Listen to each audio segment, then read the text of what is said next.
ایک حدیث ہے مشکات شریف میں، اس کے آئینے میں ہم نے اپنے ملک کو بھی دیکھنا ہے، امت کے اجتماعی مسائل کو بھی دیکھنا۔ نبی اکرم صلی اللہ تعالیٰ علیہ وسلم کے الفاظ کی روشنی میں ہم سب نے اپنے اپنے لیے راہ کا تعین کرنا ہے۔ اللہ کے پیارے حبیب صلی اللہ تعالیٰ علیہ وسلم نے فرمایا، جب کسی قوم میں خیانت ظاہر ہوتی ہے اور پھر وہ خیانت کھلم کھلا ہونے لگتی ہے اعلانیہ، رشوت کا نام لوگوں نے تحفہ نہیں رکھ لیا، گفٹ نہیں رکھ لیا، کھلم کھلا نہیں سارا کچھ ہو رہا، کھا گئی اس ملک کو کمیشن، کھا گئی۔ یعنی جو آدمی جس کو پیرے پہ بٹھایا تھا نا، پیرے دار بنایا تھا، وہ کمیشن ایجنٹ بن گیا۔ جس کو بٹھایا تھا نا کہ تو راہبر بن جا، وہ راہزن بن گیا، اس نے تھوڑا تھوڑا کر کے بیچنا شروع کر دیا، تھوڑا تھوڑی سوداگری شروع کر دی۔ میرے رسول اکرم صلی اللہ تعالیٰ علیہ وسلم فرمانے لگے، جب کسی قوم میں خیانت ظاہر ہوتی ہے اور کھلم کھلا ہونے لگتی ہے تو اللہ تعالیٰ اس قوم کے دلوں میں اس کے دشمنوں کا خوف اور ڈر ڈال دیتا ہے۔ خائن دشمنوں کے مقابلے میں بزدل ہو جاتے ہیں، خوف کھاتے ہیں، ان کے اندر طاقت ہونے کے باوجود بزدلی جڑ پکڑتی ہے۔ کیوں؟ کہ خائن ہے۔ معنی کیا ہے؟ طاقت ہتھیاروں سے نہیں آتی۔ معنی کیا ہے؟ طاقت اسلحے سے لیس ہو کے نہیں آتی، بلکہ میرے محبوب کی یہ حدیث بتاتی ہے، طاقتور وہ ہوتا ہے جو امانت دار ہوتا ہے۔ امانت دار لوگ طاقتور ہوتے ہیں۔ محبوب کی حدیث پاک ہمیں یہ سبق دیتی ہے۔ اور دوسرے نمبر پہ نبی اکرم صلی اللہ تعالیٰ علیہ وسلم نے فرمایا، جب کسی قوم میں بدکاری پھیل جاتی ہے اور عام ہو جاتی ہے، حضور علیہ الصلوۃ والسلام فرماتے ہیں پھر اس قوم میں بکثرت موتیں ہونے لگتی ہیں، بسوں کی بسیں الٹ گئیں، درجنوں بیسیوں لوگ بیک وقت موت کے منہ میں چلے گئے۔ حضور فرماتے ہیں کہ یہ وہ سزا ملتی ہے اس قوم کو جو بدکاری کو عام کر دیتی ہے۔ کس قدر فروغ دیا گیا گندی گفتگو کو، کس قدر زیادہ عام ہو گئے کچے اور بیہودہ جملے، کس قدر زیادہ لوگوں میں وہ چیزیں عام کی گئیں جو کوئی بھی مہذب معاشرہ اپنے بچوں اور بہن بھائیوں میں بیٹھ کر ان کا سننا اور بولنا پسند نہیں کرتا۔ خوش مزاجی کے نام پر کیا زہر گھولا گیا نئی نسل کے وجود میں کہ وہ کہاں کہاں گفتگو پہنچ گئی اور کیا کیا بات ہوئی، اور کس طرح معاذ اللہ ذو معنی باتیں، ایسی گفتگو جو شریف النفس آدمی اور وزادار آدمی ویسے ہی پسند نہیں کرتا، وہ عام ہو گئی اور جوانوں میں عام ہوئی۔ اس قوم میں جس کو کل کو آپ نے مامار بنانا تھا، اس کی آپ نے باغ دوڑ دینی تھی، اس کے ہاں یہ چیزیں عام ہوئی۔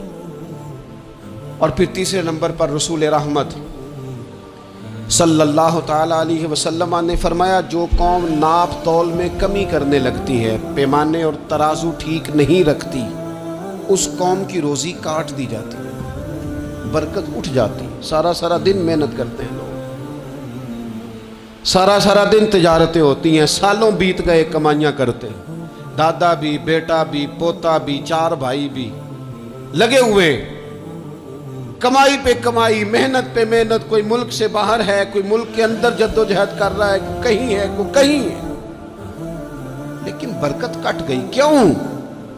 اس لیے کہ لیتے وقت اس کا انداز اور ہے، اور دینے لگتا ہے تو پھر اس کا انداز اور ہے۔ جب کسی سے وصولی کرتا ہے تو اسے کہتا ہے خدا کا خوف کر، اور جب خود دینے لگتا ہے تو پھر یہ بھول جاتا ہے، پھر اسے یاد ہی نہیں رہتا۔ حضور فرماتے ہیں جب قومیں ناپ تول میں کمی کرتی، پیمانے کمزور کر لیتی، یہ جب لوگوں کو کاٹ کے دینے لگتی ہیں تو پھر ان کی روزی کٹ جاتی ہے۔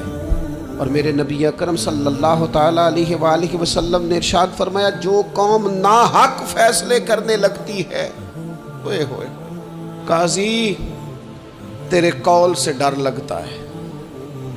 جب قاضی بکنے لگتے ہیں، جب فیصلے خریدے جاتے ہیں، جب عدالتوں کے ریٹ لگتے ہیں، جب من چاہے فیصلے لیے اور دیے جاتے ہیں، رسول کریم صلی اللہ تعالی علیہ وسلم نے فرمایا جو قوم ناحق فیصلے کرنے لگتی ہے اس قوم میں خون ریزی پھیل جاتی. جب مجرم کو سزا نہیں ملتی تو پھر میں نے دیکھا ہے کئی دفعہ وہ لوگ جو بڑے اچھے طریقے سے تھرو پراپر چینل گئے تھے کہ میں دروازہ کھٹکھٹاؤں گا عدالت کا، لیکن جب وہاں سے انصاف نہ ملا تو پھر قلم اٹھانے والے ہاتھوں میں بندوق آئی، پھر محبت بانٹنے والوں نے نفرتوں کے جملے بولے، پھر لوگوں نے کہا حق مل نہیں رہا تو آپ چھینیں گے. اللہ کے محبوب علیہ السلام نے پہلے سے ہمیں آگاہ کیا. حضور فرمانے لگے جو قوم ناحق فیصلہ کرنے لگتی ہے اس میں پھر خون ریزی عام ہو جاتی ہے. اگر وقت پر فیصلے ہونے لگیں اور صحیح ہونے لگیں تو قوم قتل و غارت گری سے بچائی جا سکتی. اس لیے اس قاضی کو، اس جج کو سوچنا چاہیے کہ تو مت سمجھنا کہ میں نے دو لوگوں کے بیچ فیصلہ کیا ہے. تیرے ذمہ داری ہے، تیری ڈیوٹی ہے کہ تیرا فیصلہ قوم کو قتل و غارت کی طرف بھی لے جائے گا اور تیرا فیصلہ سوسائٹی میں امن بھی پیدا کر دے. اس لیے فرمایا گیا کہ جس بندے کے ذمہ فیصلہ کرنا لگایا گیا ہے وہ تو بغیر چھری کے ذبح کر دیا گیا. سوچ سمجھ کر فیصلے. کتنا شوق ہے لوگوں کو سرپنچ بننے کا، کتنا شوق ہے قاضی بننے کا، کتنا شوق ہے فیصلے کرنے کا. یہ مشکل ترین کام، اس میں کوئی سوچ سمجھ کے آئے. اور پھر میرے نبی اکرم صلی اللہ تعالی علیہ وسلم نے فرمایا جو قوم عہد شکنی کرتی ہے، بد عہدی کرتی ہے، اللہ تبارک و تعالی اسے سزا یہ دیتا ہے کہ اس کے دشمن اس پر غالب ہو جاتے ہیں، مسلط کر دیے جاتے ہیں. دشمنوں کا غلبہ ہونے لگتا ہے، مسلط ہونے لگتے ہیں، کیونکہ یہ بد عہد ہے. بد عہد آدمی کا ویسے ہی وقار چلا جاتا ہے، لوگ اس پر اعتبار ہی نہیں کرتے. مجھے بتائیے دنیا میں بہترین بزنس مین کون ہوتا ہے؟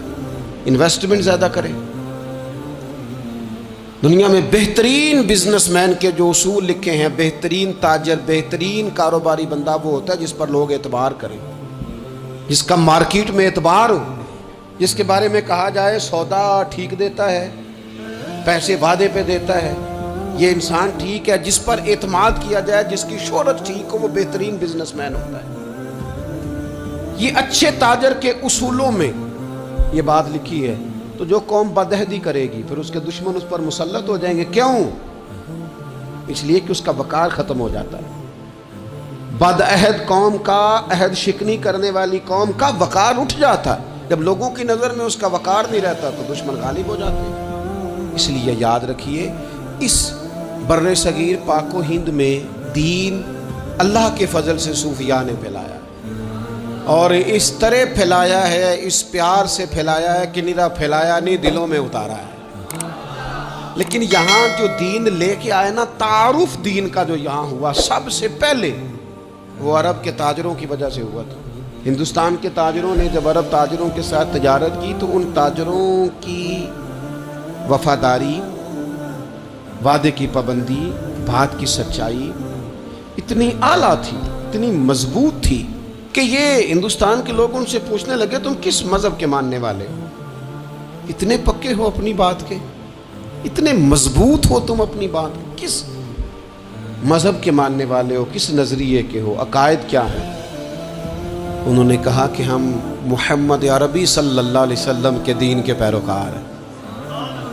آپ میری بات کو سمجھ لیجئے گا، دین صرف تبلیغ سے نہیں پھیلتا، صرف تقریر سے نہیں پھیلتا، فقط واعظ و نصیحت سے نہیں پھیلتا، دین معاملات سے بھی پھیلتا ہے. آپ کا لینا دینا کس طرح کا ہے، آپ کا لوگوں کے ساتھ ربط کس انداز کا ہے، یہ ساری باتیں بھی آپ کا کردار آگے پھیلا. عرب تاجروں کی وجہ سے یہاں دین کا تعارف ہوا تو ہمارے اچھے اعمال ہماری زندگی پر اثر انداز ہوتے ہیں. اپنی زندگی سے ایک ایک کر کے کوتاہیوں کو نکال